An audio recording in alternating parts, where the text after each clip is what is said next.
በስም አብን ወልድን መንፈስ ቅዱስን ሓደ አምላክ አሜን። ክርስቶስ ተንሥአ እሙታን በዓብይ ኃይሊ ወስልጣን አሰሮ ለሰይጣን አጋዞ ለአዳም ሰላም እምዘይትሰእ ኮነ ፍስሐ ወሰላም። በዕለተ ዓርቢ ቤተ ክርስቲያን ተባሂላ ትጽዋዕ። ዓርቢ ማለት ግን እንታይ ትሕዝቶ እዩ ዘለዎ? በዚ ዕለት ዓርቢ ኸ እንታይ ንዝክር?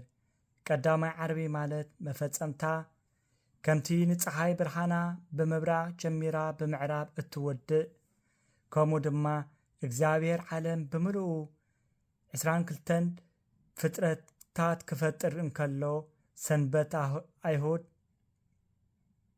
ጀሚሩ ዓርቢ ንአዳም ፈጢሩ ከም ዝወደአ ይዘክር። ስለዚ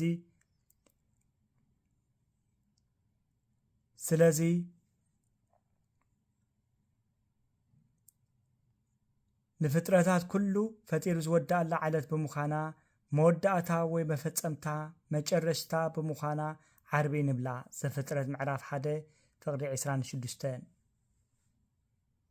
እቲ ካልኣይ ድማ በቲ ቃል ኪዳን ዝኣተወሎም ንአዳምን ሔዋንን ካብ ጓልጓልካ ተወሊደ ከድሕነካ እየ ዝብል ቃሉ ብምኽባር ገብራዊ ንኽገብሮ ካብ ሰማያት ወሪዱ ካብ ኣዴና ቅድስቲ ድንግል ማርያም ካብ ስጋኣ ስጋ ካብ ነፍሳ ነፍሲ ወሲዱ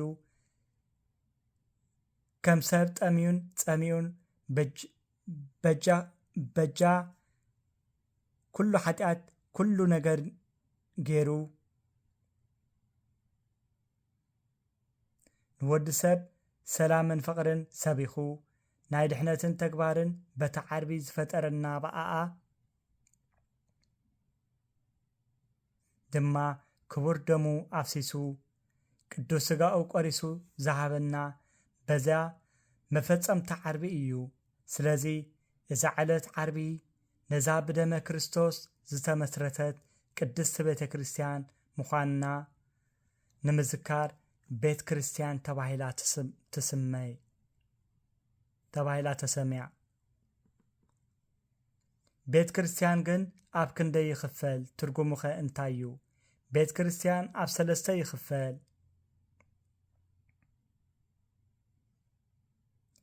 ቀዳማይ እቲ ህንፃ ባዕሉ ቤተ ክርስቲያን ይበሃል። ካልኣይ ህዝበ ክርስቲያን ብክርስቶስ ዝኣመነ ኩሉ ቤተ ክርስቲያን ይበሃል።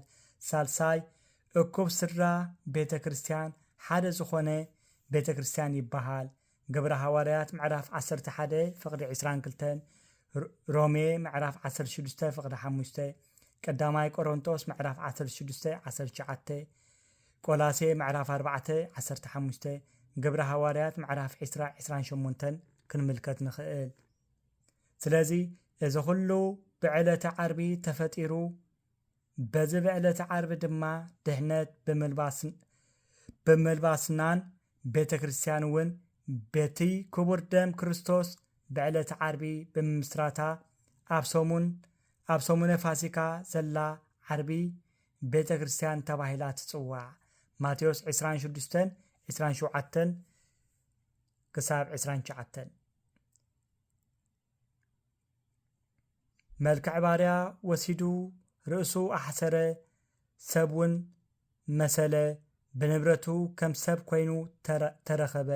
ፊልጵ ምዕራፍ 2 ፍቅዲ 7። በረኸት ትንሣኤዩ ኣይፈለየና ሰላሙን ፍቅሩን ሓድነትን ይዓድለና። ንሃገርናን ንዓለምናን ሰላም የውርደላ ፍቅሩን ሰላምን ይስፈነልና። ንተሰደዱ ስደቶም ሕፅረሎም፣ ንተዘናበሉ ንናቤቶም ይምለሶም፣ ንተኣሰሩ ወገናትናን ኣሓትናን ኣቦታትናን ኣዴታትናን እውን እግዚአብሔር ኣምላክ ካብ ማእሰርቶም የውፃእዮም፣ ንዝሓመሙ ድማ ፈውሲ ምሕረቱ ይልኣኸሎም፣ ንተጨነቁ ካብ ጭንቀቶም እግዚአብሔር ኣምላኽ የናግፎም። በረኸት ናይ ትንሣኤዩ ይሕደረና። ወስብሃት ለእግዚአብሔር ወለወላዲቱ ድንግል ወለመስቀሉ ክቡር አሜን።